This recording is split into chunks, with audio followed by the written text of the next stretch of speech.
नमस्कार मित्रांनो, श्री स्वामी समर्थ. स्वामी कृपेने तुमच्या सगळ्या इच्छा पूर्ण होवोत हीच स्वामींचरणी प्रार्थना. ज्या घरात गुरुवारच्या दिवशी ही दोन कामे केली जातात ते लोक धनश्रीमंत होतात. त्या कुटुंबाची रात्रंदिवस प्रगती होत जाते. पैशांसंबंधित अडचणी दूर होतात. माता लक्ष्मीची अखंड कृपा तुमच्या कुटुंबावर राहते. तर कोणती आहेत ही दोन कामे व त्यासोबतच आपण अतिशय साधे सोपे आणि अचूक उपाय सुद्धा आजच्या व्हिडिओमध्ये पाहणार आहोत.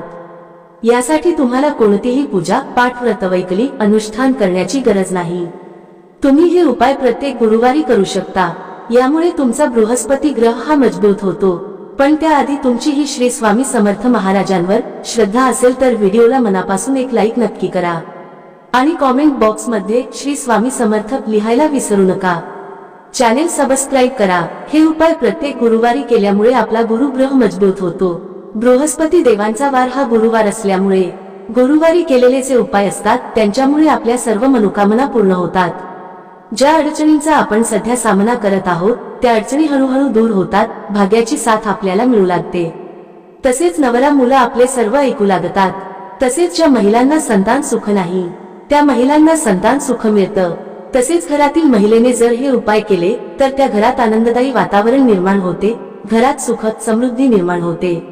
एक यातील पहिला उपाय म्हणजे यासाठी तुम्हाला एक वाटीभर तांदूळ घ्यायचे आहेत आणि या वाटीभर तांदूळामध्ये तुम्हाला थोडेसे पाणी आणि थोडीशी हळद टाकून हे तांदूळ पिवळे करून घ्यायचे आहेत.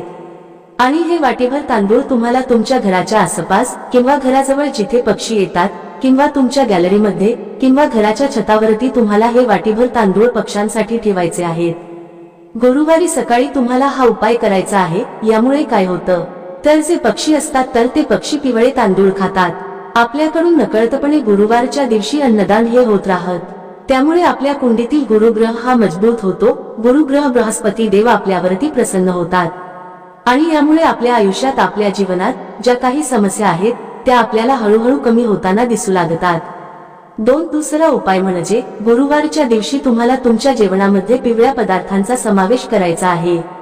जसे की हरभऱ्याची डाळ असेल, बेसन असेल, त्यापासून आपल्याला जी काही भाजी बनवायची असेल तर ती बनवायची आहे. किंवा पिवळ्या रंगाच्या फळांचा आपल्या आहारामध्ये समावेश करायचा आहे. जसे की केळी असतील, संत्री असतील. म्हणजेच गुरुवारच्या दिवशी आपण जास्तीत जास्त पिवळ्या रंगाच्या पदार्थांचे आपल्या आहारामध्ये समावेश करायचा आहे व त्याचे सेवन करायचे आहे. या उपायाने देखील आपला गुरुग्रह मजबूत होतो. तसेच गुरुवारच्या दिवशी जर तुम्हाला शक्य झाले तर पिवळ्या रंगाचे वस्त्र देखील परिधान तुम्ही करू शकता. ज्योतिषशास्त्रानुसार हे उपाय सिद्ध उपाय मानले गेले आहेत. कारण प्रत्येक दिवसाचं वेगळं असं महत्त्व आहे. प्रत्येक दिवस हा प्रत्येक ग्रहाला समर्पित आहे.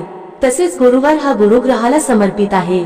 त्यामुळे गुरुवारी हे उपाय केल्याने आपल्या कुंडलीतील गुरुग्रह हा मजबूत होतो आणि आपल्याला कोणत्याही प्रकारच्या अडचणी येत नाहीत. गुरुवारी केलेले उपाय हे पूर्णत्वास जातात. त्याच्यामध्ये कोणत्याही प्रकारचा अडथळा येत नाही.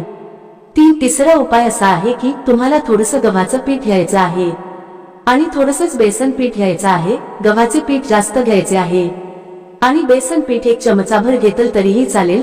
त्याच्यामध्ये थोडीशी हळद मिक्स करून याचे पीठ तुम्हाला मळून घ्यायचे आहे आणि याचा एक गोळा बनवून घ्यायचा आहे आणि त्याच्यामध्ये तुम्हाला थोडासा गूळ आणि हरभऱ्याची डाळीचे मिश्रण म्हणजे आपण जशी पुरणपोळी बनवतो त्या पद्धतीने तुम्हाला हा गोळा बनवायचा आहे आणि हा गोळा तुम्हाला गायला खाऊ घालायचा आहे. यामुळे आपल्याला गोमातेचा आशीर्वाद मिळतो. तुम्हाला तर माहितीच आहे की गोमातेच्या शरीरात 33 कोटी देवांचा वास असतो. त्यामुळे गुरुवारी जर तुम्ही असे पीठ गायला खाऊ घातले तर त्याचे खूपच असे पुण्यफळ आपल्याला प्राप्त होते.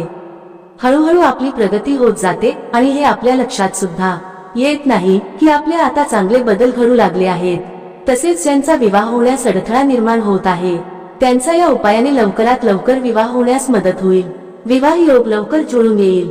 चौथा उपाय असा आहे की गुरुवारच्या दिवशी तुम्हाला आंघोळीच्या पाण्यामध्ये चिमूटभर हळद टाकायची आहे आणि या पाण्याने तुम्हाला आंघोळ करायची आहे. तसेच घरातील ज्या ज्येष्ठ व्यक्ती आहेत किंवा तुम्ही ज्यांना गुरु मानता त्यांना तुम्हाला गुरुवारच्या दिवशी आवर्जून नमस्कार करायचा आहे.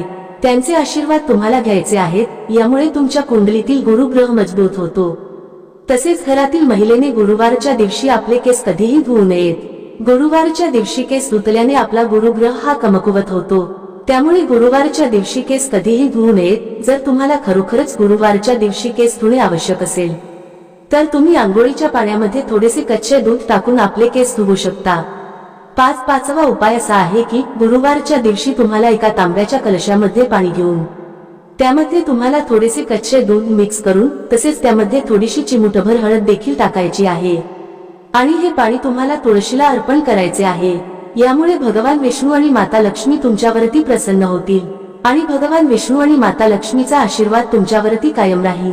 तसेच गुरुवारच्या दिवशी तुम्ही सूर्याला जेव्हा अर्घ्य देता तेव्हा त्या पाण्यामध्ये तुम्हाला थोडासा गुळ आणि थोडीशी हळद मिक्स करून या पाण्याने तुम्हाला सूर्यदेवाला अर्घ्य द्यायचा आहे.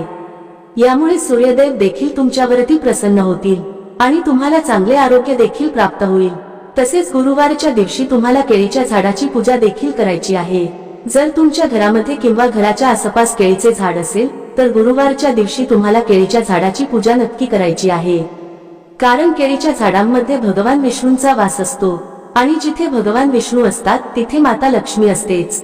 तसेच गुरुवारच्या दिवशी तुम्हाला केळीच्या झाडाला थोडी हळद मिक्स करून असे पाणी अर्पण करायचे आहे.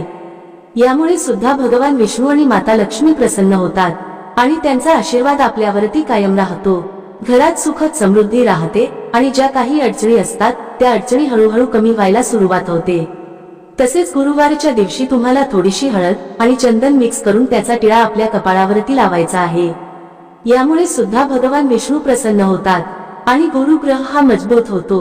गुरुवारच्या दिवशी थोड्याशा पाण्यात हळद मिक्स करून हे पाणी तुम्हाला तुमच्या घरामध्ये शिंपडायचे आहे.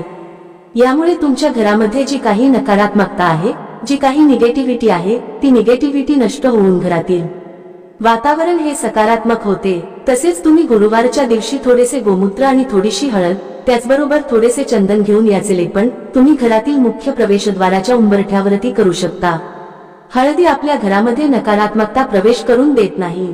त्याचबरोबर हळद ही माता लक्ष्मीला देखील आकर्षित करते आणि माता लक्ष्मीचा आपल्या घरामध्ये प्रवेश होतो आणि त्यामुळे घरामध्ये सुखद समृद्धी नांदते. व्हिडिओमध्ये सांगितलेल्या उपायांपैकी तुम्हाला जे उपाय शक्य आहेत ते गुरुवारच्या दिवशी नक्की करा. सर्वच उपास केले पाहिजेत असे काही नाही. जे उपाय तुम्हाला शक्य आहेत तो उपाय तुम्ही गुरुवारच्या दिवशी नक्की करा. आणि सर्वात महत्त्वाचं म्हणजे वरील उपायापैकी कोणताही उपाय जरी केला तरी तुम्हाला पुण्यफळाची प्राप्ती होते. तसेच ते सर्व उपाय केल्यामुळे आपल्याला पुण्यफळाची प्राप्ती होते आणि आपल्या सर्व अडचणी हळूहळू दूर होतात. तरीही तुम्हाला सर्वच उपाय करणे शक्य नसेल तर सर्वात अगोदर जो उपाय सांगितलेला आहे पिवळे तांदूळ घेऊन ते पक्ष्यांना खाऊ घालणे, तर यामुळे मुक्या जीवांना तुम्हाला खाऊ घालण्याचे पुण्य पदरात पडेल आणि तुमच्या घरातील ज्या काही समस्या आहेत, ज्या काही अडचणी आहेत त्या हळूहळू नक्की दूर होतील. घराची प्रगती होईल, घरात समृद्धी येईल, मुलांची प्रगती होईल, आपल्या पतीचे प्रगती होईल. या सेवा महिलांनी केला तर चांगलंच आहे, पण जर पुरुषांनीही केल्या तरी सुद्धा काहीही हरकत नाही. जर तुम्हाला हा माहितीपूर्ण व्हिडिओ उपयुक्त वाटला असेल तर व्हिडिओला एक लाईक नक्की करा आणि कॉमेंट बॉक्स मध्ये श्री स्वामी समर्थ नक्की लिहा. चॅनेल सबस्क्राईब करा. धन्यवाद. श्री स्वामी समर्थ.